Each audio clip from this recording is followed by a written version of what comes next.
who has subbed in to this matter, and then Mr. Portz is here for the state. Your Honor, received our motion to address the custody status and to reinstate bail, as well as the supplement that was just filed. I did. It was filed under seal because it contained medical records. Did the state have a chance to review all of it? I did. Do you want to respond orally, or did you want to have a chance to respond in writing? I don't think there's much more I could write about on this case, Your Honor. Just for the sake of trees, I'm not going to file another 40-page motion. Okay. We've briefed significantly our concerns, and he has been given a shot. So I'll allow you to respond orally then. Okay. I'm going to actually start with Mr. Draskovich on this. What would you consider to be the change in circumstance that allows me to reconsider this bail motion, which was set by Judge Sachs, raised multiple times by the grand jury, reset by me, and then there was a violation. So basically just what I'm trying to put on the record is before you inherited this case, the history was beyond torture.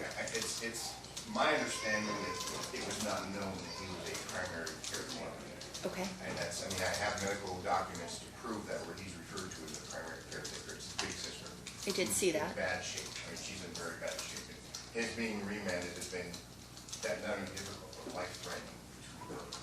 I can understand the state's concerns, Your Honor's concerns. I mean, it's my understanding his violation is he went to a party, a neighborhood park, and he's 17. He's had a chance to sit and reflect upon the seriousness not only of this case, but the conditions that were previously imposed. I think there's been a change in circumstances, number one, concerning the medical issue and his being a primary caretaker, but two, his deep understanding now of how severe this case is and how important it is for him to follow court orders. I mean, I've had 17-year-olds myself. He's 17. Sometimes they have to learn the hard way. And Your Honor's remanding him, taught him that he can't go across the walkway and visit a party. Even though he's 17, he can't do that, Your Honor. It's really simple. Based on these circumstances, I would urge the court to reconsider his prior grant of supervised house arrest and bail. So, reflecting on why he was remanded is not new grounds that would satisfy, okay, now you get your bail reduced. And I think Your Honor's right, we can't get past this hurdle of what the new information is. The only thing they cite to is his sister's medical condition, but the medical records they provide show that condition predate even the crimes that the defendant committed, which were incredibly violent. As Your Honor knows, it was a home invasion where the victim was shot multiple times inside the house during the robbery.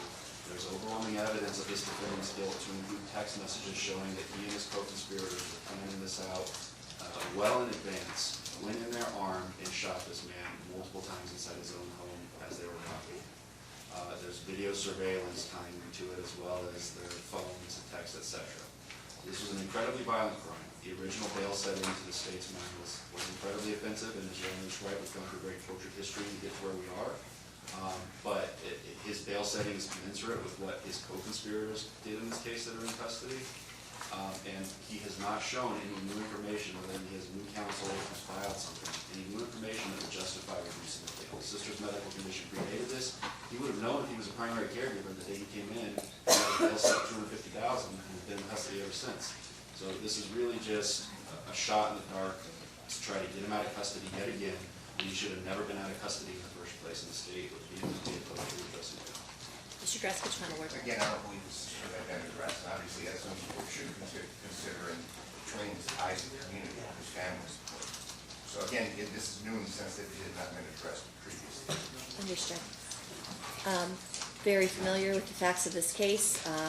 His bail was already set at the lowest for all of the co-defendants, significantly lower than the other co-defendants, given what was going on in the case, with the exception of Mr. McDuffie, which was beyond my control, frankly. But at this point, I'm not going to reduce his bail any further. It's going to stay where it is. The motion is denied. Thank you. Thank you. Thanks for this time.